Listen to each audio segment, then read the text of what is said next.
Yeah, I think justice is at the core of everything I do on my shows, whether it's Framed or Generation Y. It's just the one thing that I think we can all agree on, that we need to get things right. And the more people that believe in our justice system, the more effective it'll be. That's Aaron Habel, the co-host of the Generation Y podcast and the true crime long-form series Framed. This is the Silver Linings Handbook podcast. I'm Jason Blair.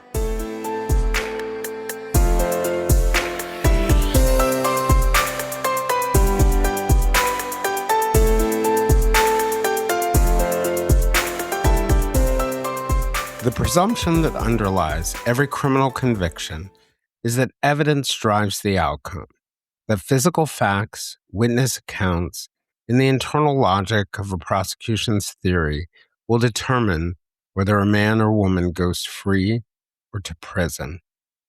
But there's a smaller, more unsettling category of case in which the physical evidence is thin or absent, where a single witness carries what should be a corroborated case, and where the prosecution's central theory, examined closely, requires a jury to believe something that borders on the impossible. In those cases, something else is doing the work. It may be community pressure. It may be a persuasive narrative built on character assassination rather than proof. It may be a jury that wants to believe. It may be all three. The history of American criminal justice contains case after case of convictions that, in retrospect, should not have happened. In 1981, Clarence Brandley, a high school janitor in Conroe, Texas, was convicted of the rape and murder of a 16-year-old student and sentenced to death. The case rested primarily on the testimony of a coworker who, it would emerge, had his own reasons to point the finger elsewhere, and on character evidence painting Brandley as the kind of man capable of such a thing. A decade of advocacy later, after a special investigator uncovered a suppressed confession from another man, Brandley walked free in 1990. In 1978, 4 men in Ford Heights, Illinois, a community just south of Chicago, were convicted of rape and murder on the testimony of a single witness. 2 of the 4 were sentenced to death. It would take 17 years and a team of Northwestern University students to identify the actual killers before all 4 were exonerated in 1996. And in 1992, Richard LaPointe, a Connecticut man with a documented brain disorder, was convicted of the rape and murder of his wife's grandmother after 9 hours of police interrogation produced a signed confession. No physical evidence connected him to the crime. A judge vacated his conviction more than 2 decades later. What unites these cases is not simply the wrong man was convicted. It's that the systems designed to prevent wrongful convictions, the presumptions of innocence, the requirement that a prosecution prove its theory, the protections afforded by the adversarial process, on occasion, fails to function as designed, and that the correction came slowly, incompletely, and only because someone on the outside of the system refused to stop asking questions. In November of 1986, a 20-year-old man named Scott Macklem was shot and killed in the parking lot of St. Clair County Community College in Port Huron, Michigan. Police quickly focused their attention on a former boyfriend of a woman who had briefly dated Macklem, a man then known as Fred Freeman, who was living more than 400 miles away in Escanaba in Michigan's Upper Peninsula. At least 9 witnesses placed Freeman in Escanaba at the time of the murder. No physical evidence connected him to the scene. The prosecution's theory required, in some respects, some wild things happening, and they even threw out the idea that he chartered a private plane, traveled to Port Huron, somehow from wherever he landed, got a car ride over to the parking lot, committed the murder, and returned, all without a single trace of his presence. 3 aviation experts would later describe that theory as, in their words, so improbable, it is unbelievable. Freeman was nonetheless convicted of first-degree murder in 1989 and sentenced to life in prison without the possibility of parole. He has since taken the name Temujin Kensu. He has maintained his innocence for more than 35 years. He's now 63 years old, in declining health, and still in the custody of the Michigan Department of Corrections. Aaron Habel, the co-host of the Generation Y podcast, has embarked on a contribution to the body of work on wrongful convictions in this case. Today, we're going to discuss the Macklem murder, the evidence that was and was not presented at trial, the prosecution theory that critics say should have never survived scrutiny, the 9 alibi witnesses the jury chose not to believe, the alternative suspects who were never seriously investigated, and what it would take legally, investigatively, and politically for justice to finally reach this case.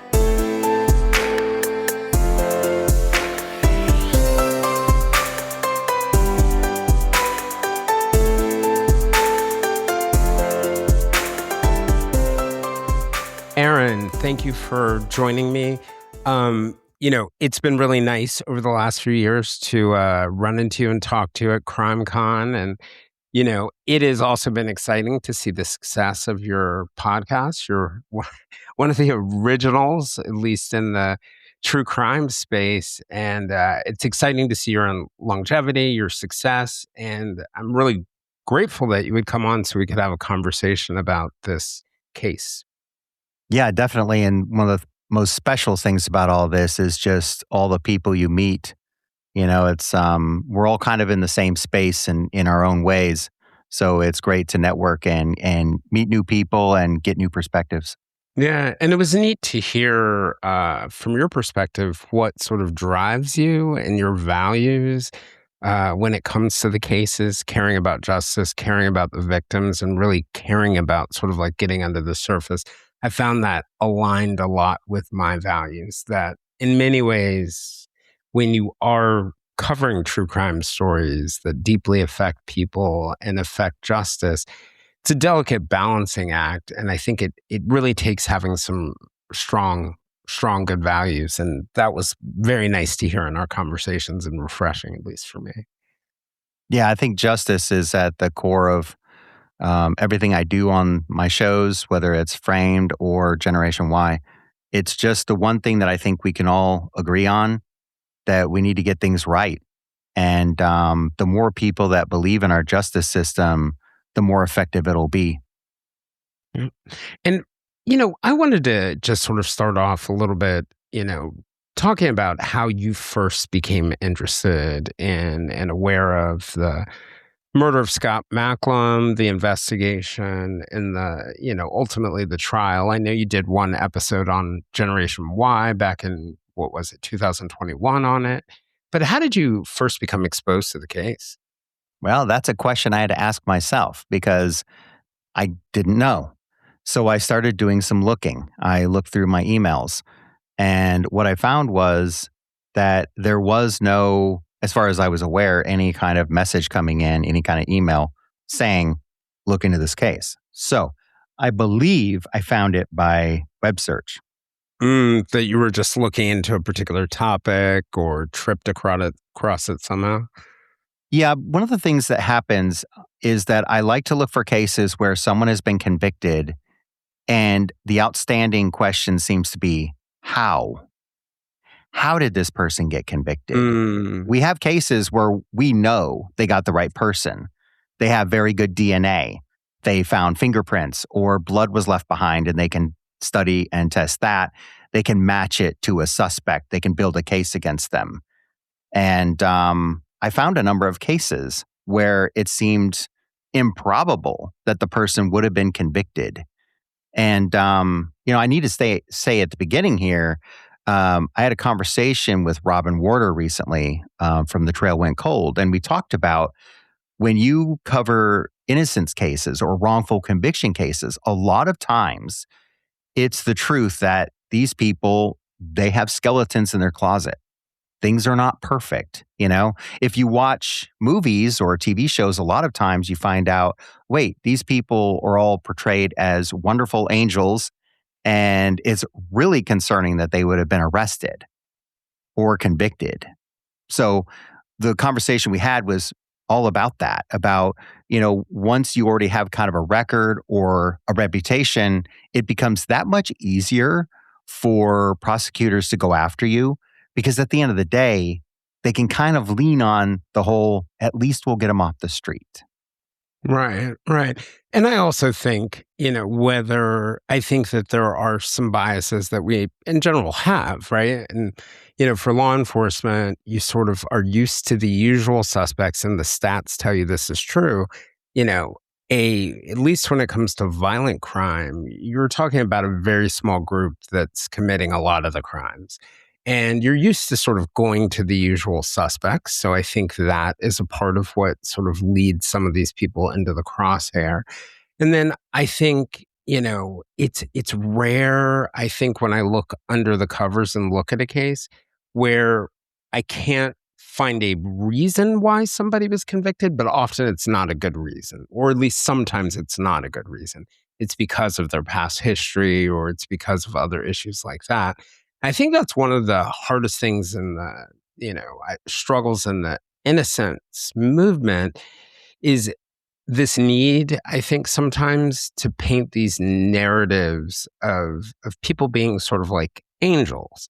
And I think one of the things that people have to reconcile with is that a lot of the people who end up wrongfully convicted, it's often because they have the kind of past that would put them in the crosshairs, if that makes sense. And I'm not sure if you agree with that, but that's certainly the feeling I've gotten.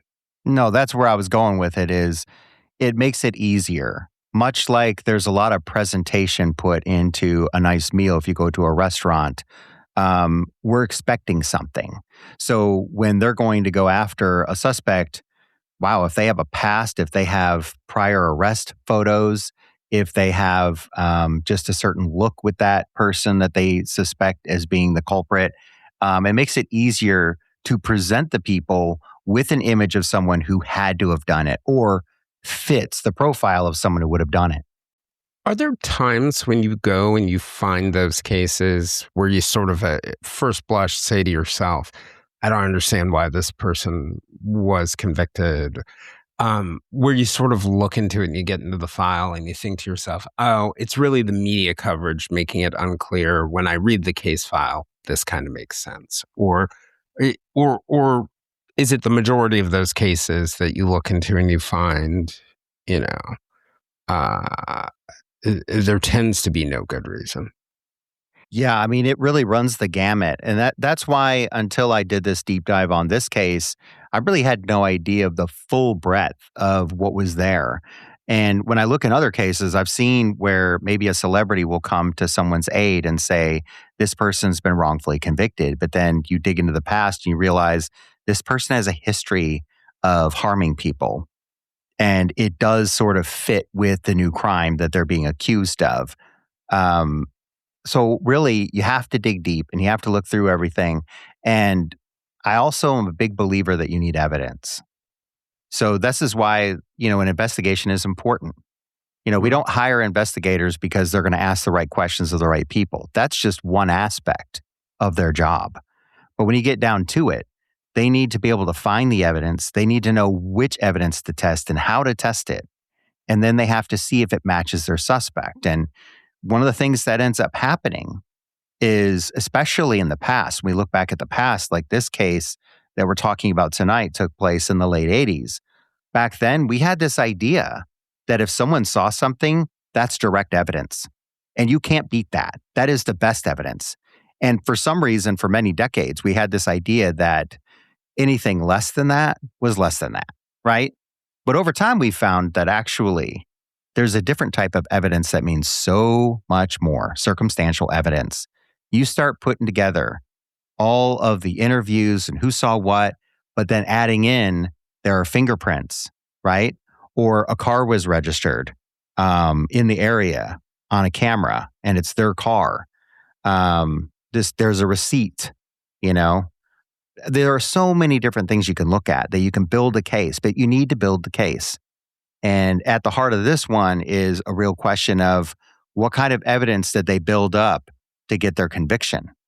Right, right. And one of the things that we've realized over time, to your point, is that it's actually eyewitness evidence and some direct evidence that can be some of your weakest evidence.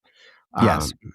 when I talk to investigators now, they'll often say to me, eyewitnesses are the least reliable witnesses. And I certainly remember from my reporting days, somebody would get shot on a street in Brooklyn. There'd be a ton of people on the block.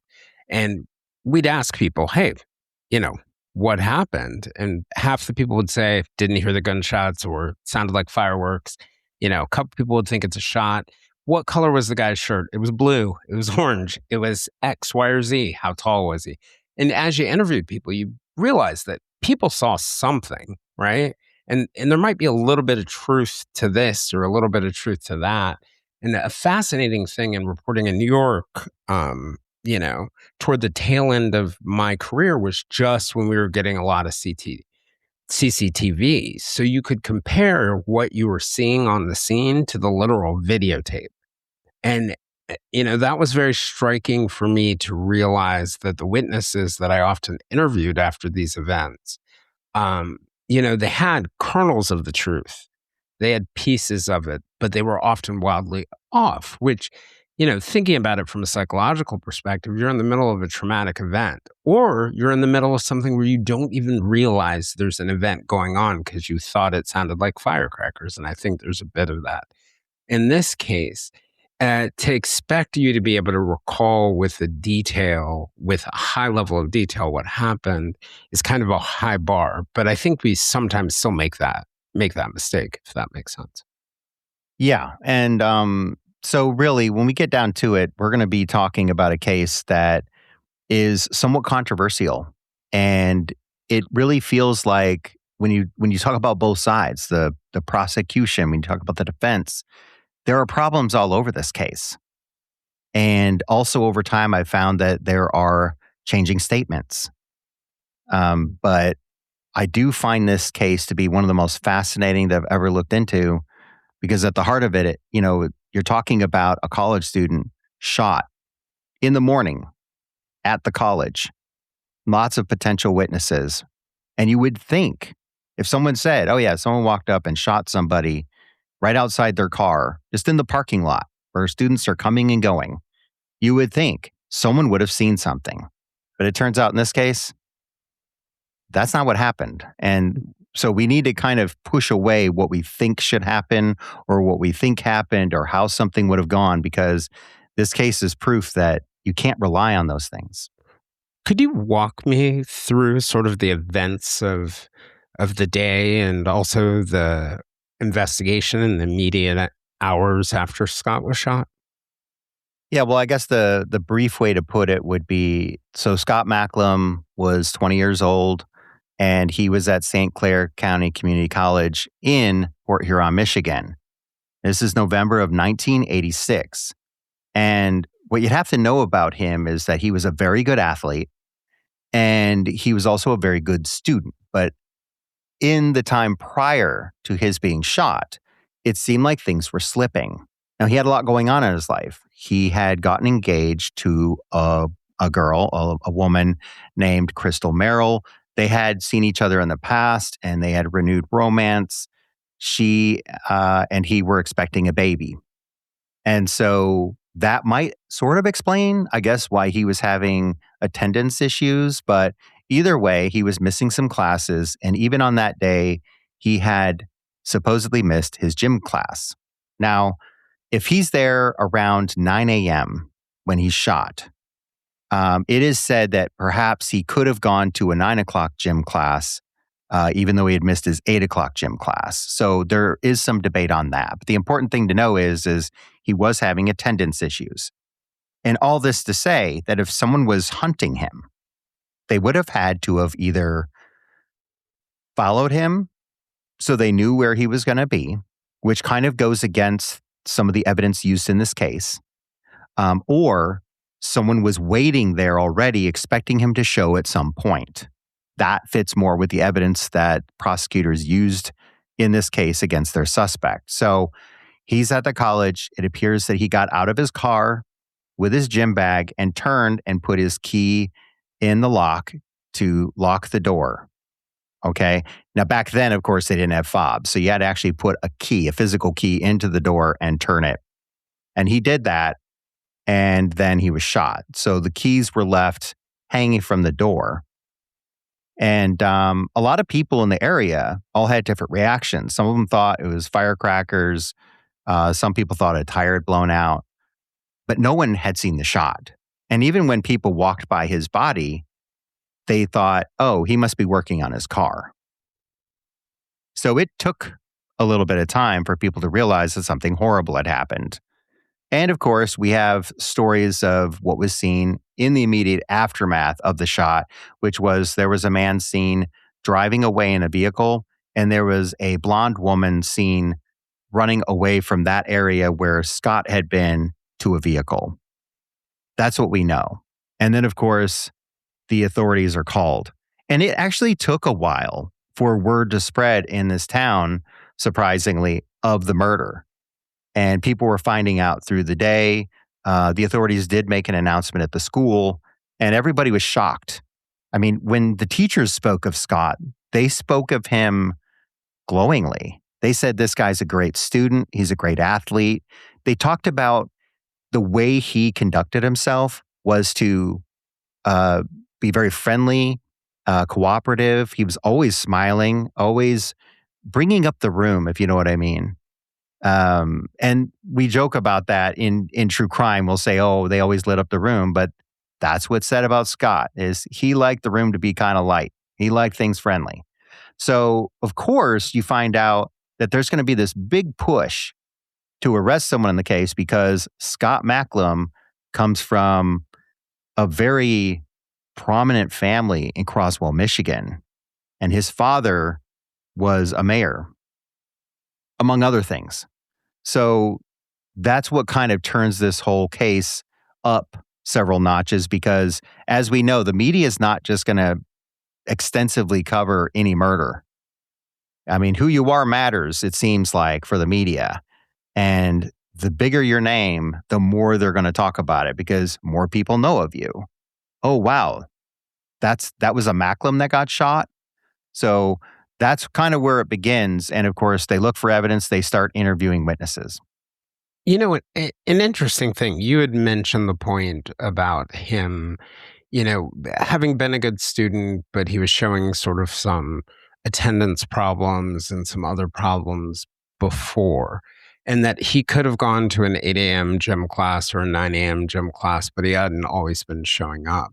And you brought up that point about someone potentially following him there or waiting for him there. And I definitely get the logic of how waiting would have required a lot of patience if he could have shown up at 8 or at 9, and this happened a little bit closer to 9. But, in thinking about the theory, not knowing necessarily the campus fully and how many parking lots they have and how big it is, how would someone waiting for him even know where he was going to park? Was it very small, multiple lots, or? Yeah, and that's some of the evidence we have is that Scott normally didn't park in this area. He parked elsewhere. And so it really comes down to one of the witnesses described the man who most people fixated on, this guy that drove away in a car from the scene, supposedly, or at least from that lot. And so when they described this guy walking around, around the bushes and attempting to go in a building, it's fitting with that same description. Now, the problem is, if you're trying to find Scott Macklem, then you'd probably want to tail him because this whole idea that you would wait there for him and you're creeping around buildings or whatever, it doesn't seem to make sense unless you know maybe where he might go. But it sounds like he might have had options. So it seems most important that you would tail him know where he is, and then you could get the jump on him. So it just calls into question the witnesses, or at least how the police are utilizing them, because they're kind of saying, well, he was already there and then got the jump on Scott. But since he didn't usually park in that area, it kind of makes you wonder also if Scott was changing his normal procedure so that it would be more difficult to figure out where he would be and when. Mixing up his routine a little bit. You Yeah. mentioned, and I certainly, I'm a firm believer in this, that media pressure puts political pressure, creates pressure for the politicians.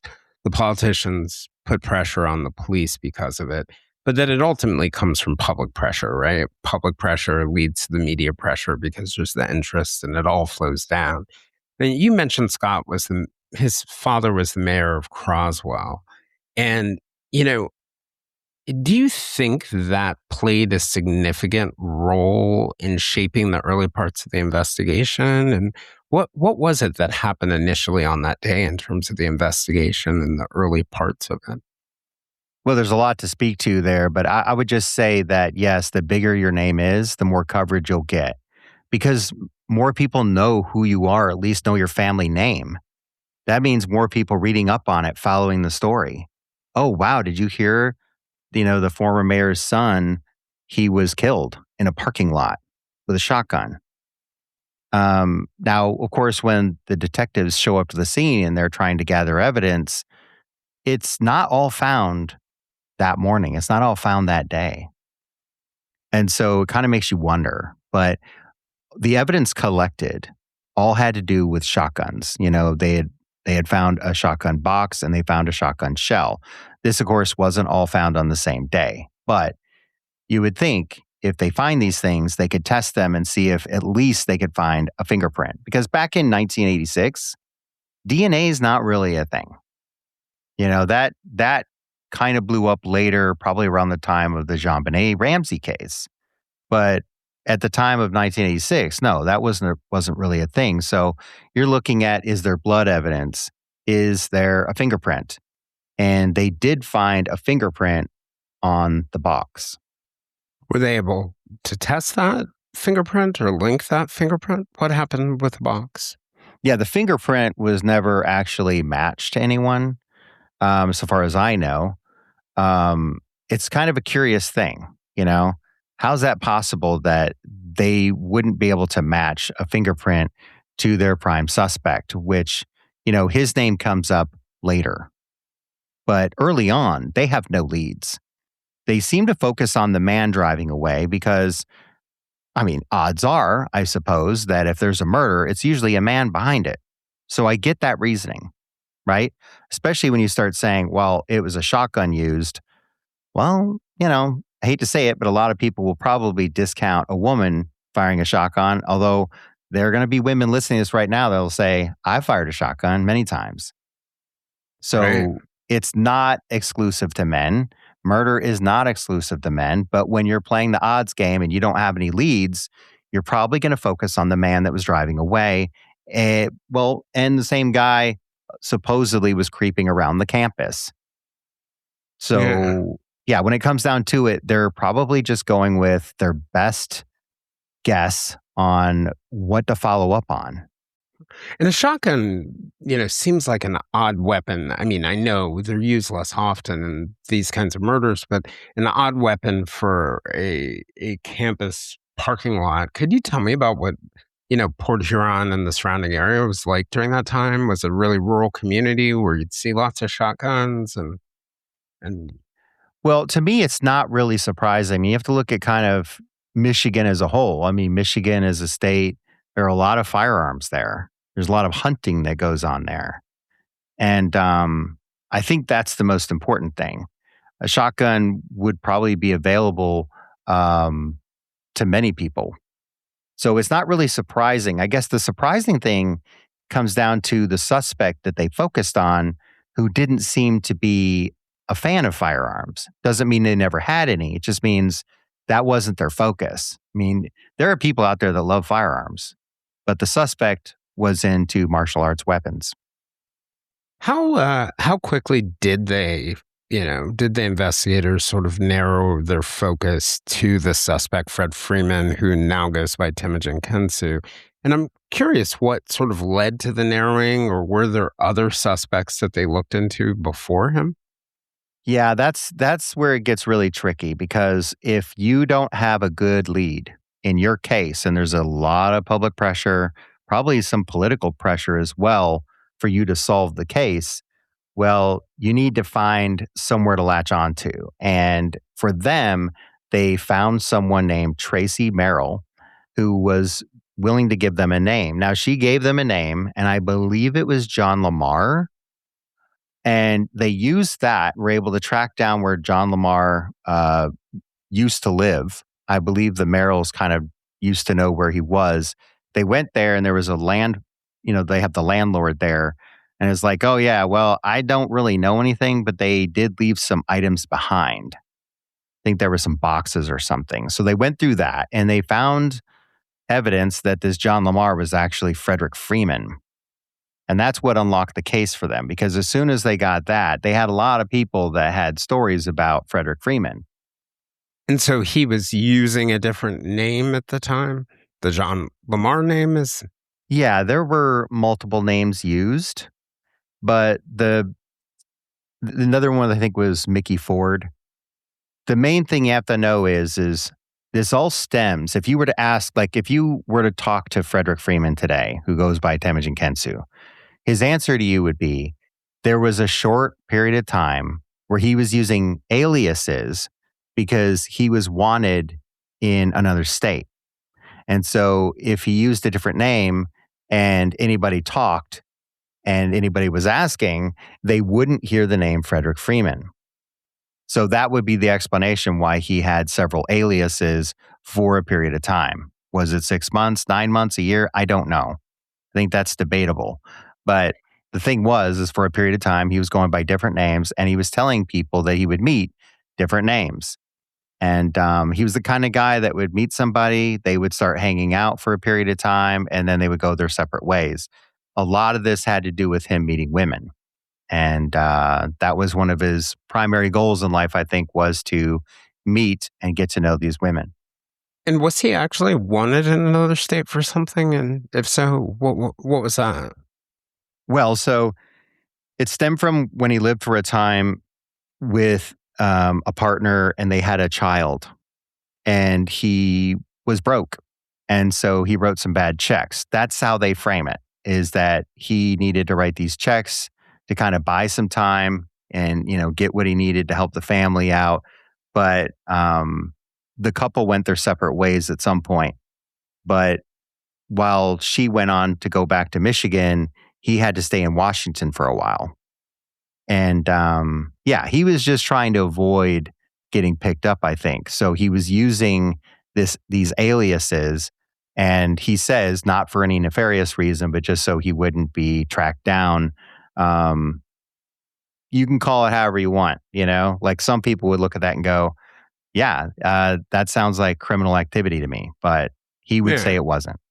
Well, I could also see if you're the police, right, and someone has pointed you to a potential suspect, you go, you visit, you go through their things, and you realize they're using a fake name. That wouldn't exactly decrease your suspicion. Rightfully so, you'd want to keep on looking, if that makes sense. Right. Yeah.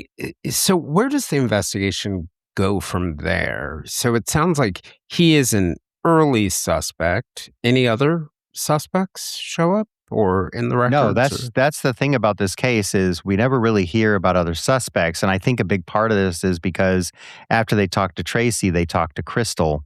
And Crystal's someone who, I don't know how you want to describe it, but she spent some time with Frederick Freeman back when, I think it was a matter of about a couple months maybe. And that's Crystal Merrill, Tracy's sister. Yep. Yeah. Yeah. So it turns out that they had told the police some things because of their familiarity with him. And when they started telling the police that he described himself as a ninja, that he belonged to a secret organization. As they heard these stories, and some of it includes stories of him being able to teleport or to hear people having conversations far away. There were a lot of things said. But while the public might go, that sounds ludicrous, that sounds insane, sounds like a movie, the investigators said, wait a minute, this guy is proficient in martial arts. He has martial arts weapons. We hear that he's threatened people, that's allegedly, and we hear that he's hurt people, allegedly. So they put all that together and they're like, we have a dangerous person out there. And one of the people that would know best just how dangerous he is Crystal Merrill, because she supposedly dated him. Now, again, that's debatable. I think the way that Crystal talked about it wasn't really a date, but more like he would show up and put pressure on her to go with him places or to borrow her car. So there were a couple months there where they were kind of around each other a lot. And then, depending on who you ask, either she finally put her foot down and was like, I am never going to talk to you again. Or he said she was getting clingy and I'm going to move hundreds of miles away and get away from her because I think she's crazy. So, depending on how you see those people, you might see it both ways, or you might pick a side and say, well, he's right, she's wrong, or she's right, he's wrong. But those are the stories that the police got. Mm. And so, at the point that he moves away or whatever their, I guess you could call it relationship or their interactions with each other, and she ends up back together, rekindling a relationship with Scott. And, one of the things, she and Tracy are two of the people who sort of point investigators toward Freeman. And also, they become really important character witnesses in his trial. I'm curious because I know a lot of people, Crystal is the fiance or girlfriend of the victim.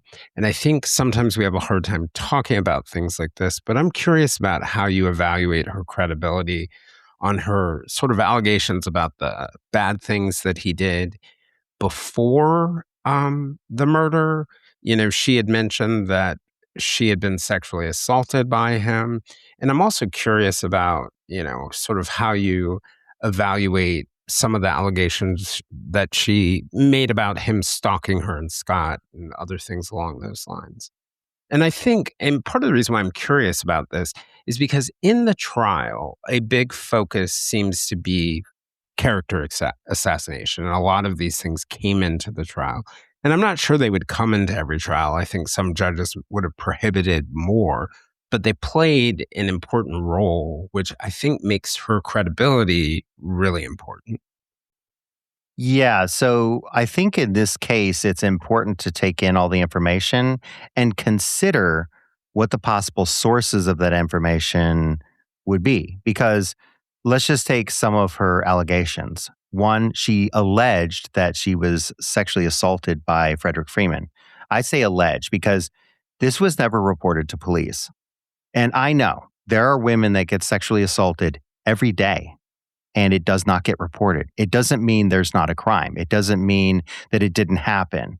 But when I'm looking into a case, I need to dot every I and cross every T. And that includes me saying, this is an allegation. We don't have proof of it. We could choose to, believe the victim. In this case, Crystal Merrill, you could say, I think her stories matter. I think they are believable. But you could also say she didn't go to the authorities and apparently was still hanging out with Frederick Freeman. So was she under his control for a while? And if she was, how was she able to break it off? There are a lot of questions here.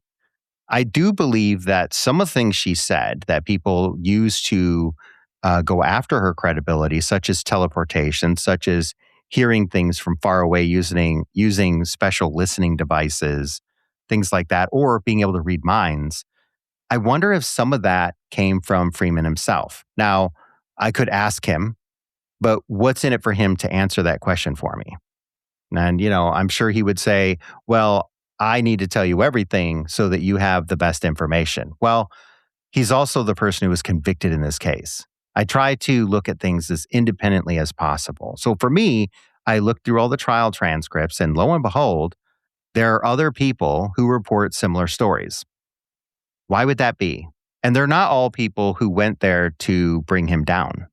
There were people who were friendly with him, who said similar things, that he considered himself a ninja. And so when you hear other people kind of backing up those stories, then you can't say everything she said is suspect. You go, well, why would she say these things? On one side, you could say she had it out for him. And when she saw that he was on a hook, she went to make sure that he stayed on the hook. Or you might say she was mistaken because they did have maybe a bad relationship and maybe something else was going on with Scott and she was misinterpreting what was going on. Because we have boogeymen. When I was a kid and I was being bullied, if anything happened to me, I would immediately think this was one of my bullies that did this to me. If something happened to me at school or something, I would look around, if I got shoved down or something, I look around like, where's my bully at? And it's so a in this natural, case, it's a natural like thing. that. It could be a boogeyman situation. Yeah. I think it's very normal when we're afraid, and we're afraid, when it comes to a particular person, to begin to ascribe everything sort of that's a little bit off or that goes wrong around them, particularly if you think someone is dangerous to you or hostile toward you or trying to create problems for you. And you may be right some of the time, and it can be reinforcing, but it doesn't necessarily mean that everything's there. So do you think, from looking at the transcripts and the reporting that you've done, do you think at the time that Tracy Merrill and Crystal Merrill began talking to the police and sort of pointing to him as somebody who could have possibly hurt Scott or had a reason to hurt Scott, do you think they knew he had even moved from the area at that point to Escabanda, which was 450, 460, depending on which way you go, miles away? Yeah, I mean, when you think about the distance between the two sites, the one where supposedly Freeman was at, and then the other site where Macklem was killed, it's a huge distance. And it presents a huge problem for investigators because, as we know, it takes time to travel the 436 miles or whatever from one to the other. It's not like it's one straight road with no one else on it and you can just, drive to your heart's content at whatever speed you want. Not to mention the fact that this is a guy that had beaters, I mean, he actually, when we look at the kind of vehicles he was driving, he describes one as being a worse beater than the other. But I mean, I don't know that either one was reliable enough to make this trip back and forth in the times that people are alleging. Twice with the level of speed.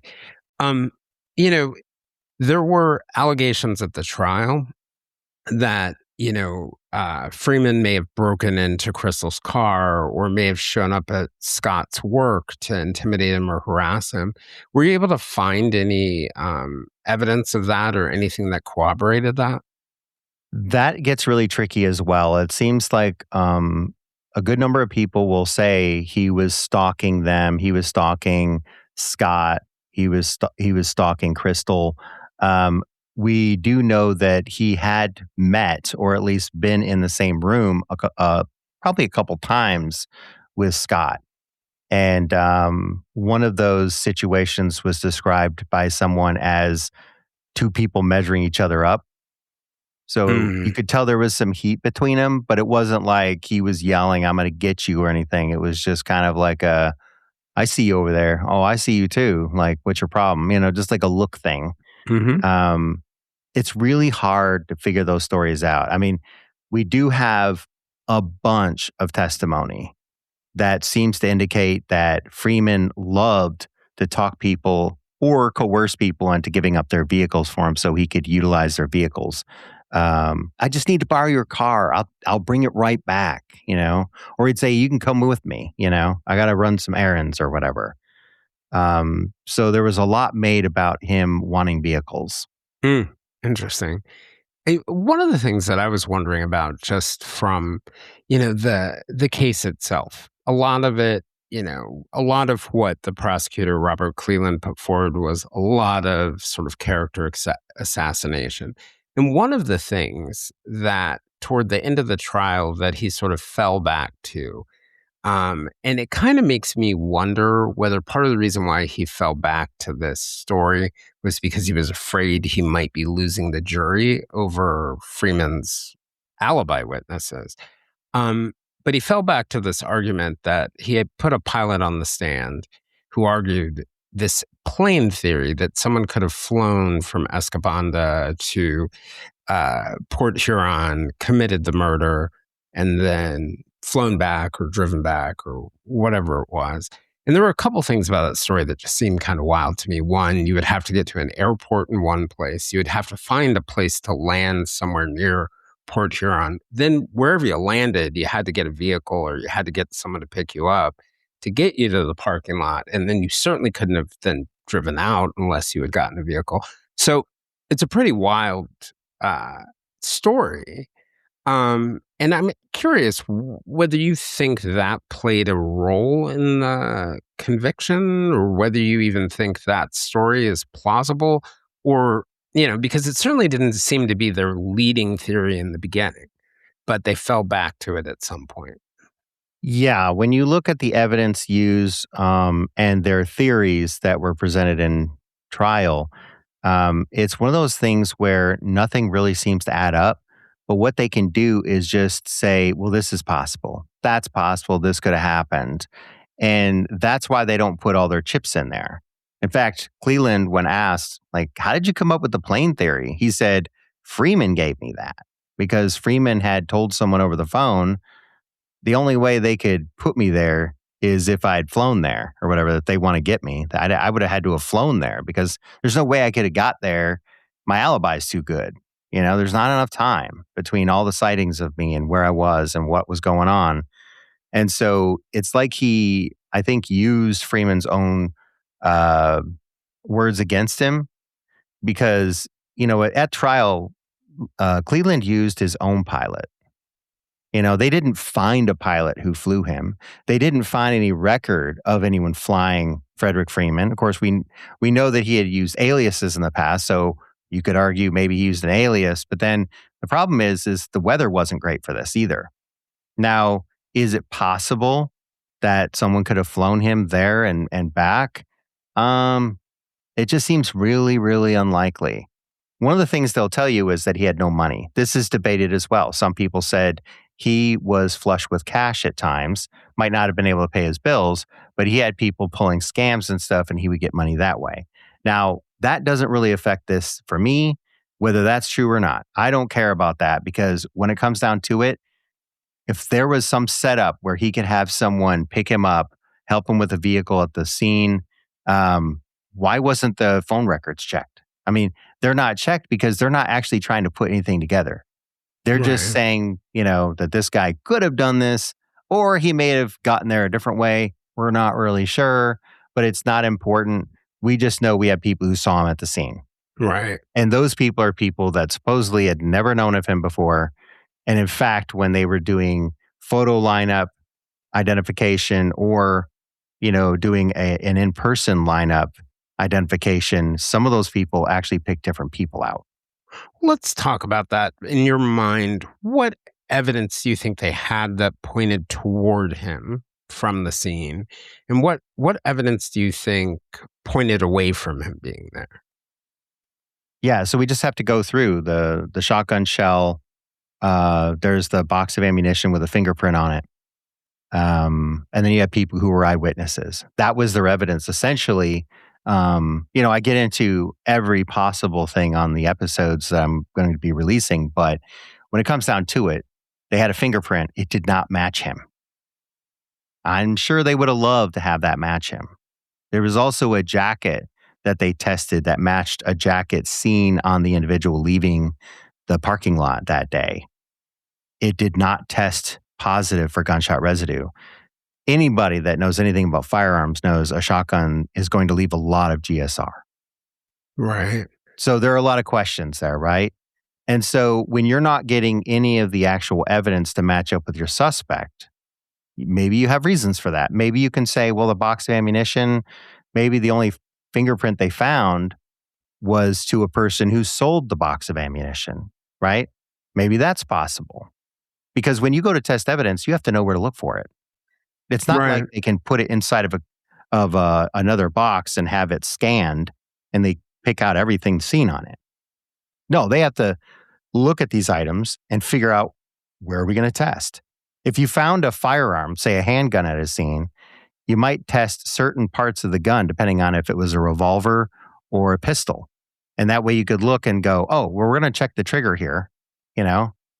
That's our best shot, or that's our most likely, right? Yeah. And I think it's a misconception about evidence, like, DNA testing now. It's not like you test everywhere. You pick the most likely suspects at first and then work your way around. So someone did make some effort. Talk to me about the eyewitnesses. And also, I'm curious, did they ever find the car or anything related to the car? I know someone saw a partial license plate. Yeah. So when it comes to the witnesses, again, you're talking about people who didn't consistently pick out the right person, or at least the person that the authorities were looking at. As for the person with the license plate, that person said, I saw the license plate, I can give it to you. Now, of course, if you're the detective on the case, you're thinking, bingo, we've got him. Because you can do a lot with a plate. They can get the history, they can figure out where it's been, who owns it, what have you. They might be able to tie it back to their suspect. If not, maybe the plate goes back to a robbery. Maybe it was stolen. So the plate went nowhere. So this eyewitness went on to be hypnotized by one of their teachers, actually went to the school and asked one of the teachers to hypnotize them. This isn't a person who does this for a living. And then they ended up with, I don't know how many. I don't know if it was 13, or they ended up with a bunch of different possible plates. None of this led back to Frederick Freeman. Okay. So we're expecting to be able to just trust these eyewitnesses because they saw stuff. They can identify certain things about the suspect or what have you. Not that they saw them shoot a gun or anything, but, describe the suspect. Can't really pick him out properly from the identification lineups. And then they're getting this one guy's getting the plate wrong. Again, it's like a lot of times if we're so convinced someone's guilty because it fits the story. And that's what happens here. Frederick Freeman, if you just believe all of the people who testified against him over all the years, the people who've argued against him, you will hear a story of a guy who's very dangerous, very manipulative, and had to have been involved because of the people involved. We're talking about Crystal Merrill, Scott Macklem, okay? And we can get to Cleland's theory later, but when it comes down to it, they just believe he had to have been the guy that did it. And so they're trying to make allowances for eyewitnesses. Now, there have been studies done. There have been tests done. And they literally will tell people, hey, something's going to happen. We need you to pay attention. And then we're going to ask you questions later. And they'll have someone run through a restaurant. And everybody will fill out, their answers as to, was he wearing a hat? Was he not wearing a hat? What color was the shirt? People, they get it wrong all the time. And they were like expecting it and they still couldn't do it.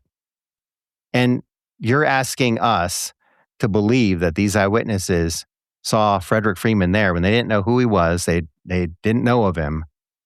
And they're saying that they're positive, and they identified him at the trial, by the way, after the trouble with the lineups and stuff. They were able to identify him, say, that's it. How do we know that they're not doing it for some other reason? There are people that literally will say something like that in a court of law under oath because they think they're helping out. Right. What about the other side of it, right? That the evidence that suggests it wasn't him or he wasn't there. What's on the table on that end? The evidence that says he was not at the scene in St. Clair, the St. Clair Community College. Well, that is that he had an alibi. And this alibi was that he was in Escanaba. He was also in Rock. So he had been staying in Rock, Michigan with his girlfriend, Michelle. And he called her Shelley. And then he would go to Escanaba. And so he was far away. He was far away from this scene, according to him. And that's another thing in this case is he was very out there, open about how solid his alibi was. And if you think about the top witnesses that testified at trial against him, they include Renee Gobine, who says he saw him driving away. It includes Crystal Merrill, who had briefly dated him, maybe we can say. And then it also includes a man named Joplin, Philip Joplin, who was I guess you call him, he was a prisoner. And he said that he was in the same room with Freeman for a little while, 5 minutes, 2 hours, who can say? It probably wasn't much time. There's actually a third man in that cell with him, that holding cell. And he did not agree with Joplin's claims about Freeman admitting to him. And I'll say this, when you get to know Temujin Kensu, there's good and there's bad, with this guy. And one of the things I have a really hard time believing is that he would be in a holding cell and just openly admit to murdering someone. And I know someone's going to say, well, that's how arrogant he was. He thought he could get away with anything. But why would he hand anybody that information? And as we find out, later, Philip Joplin was compensated, or at least he was hinted to that he was going to be compensated for helping out the prosecution. This whole thing falls apart, especially after he admits on video in an interview that he made the whole thing up. I think this is a great place to stop, Aaron, for the week, and we'll return to continue the conversation. In the meantime, I just wanted to thank all of our Patreons. If you'd like to join us and the other listeners for more conversations, we can be found on most social media platforms, including a listener-run Facebook group called the Silver Linings Fireside Chat. For deeper conversations and to get early and ad-free episodes, you can join our Patreon at www.patreon.com/the Silver Linings Handbook. Until then, we'll see you guys in 2 weeks. And I hope all goes well. This is Jason Blair, and this is the Silver Linings Handbook podcast. We'll see you all again in 2 weeks.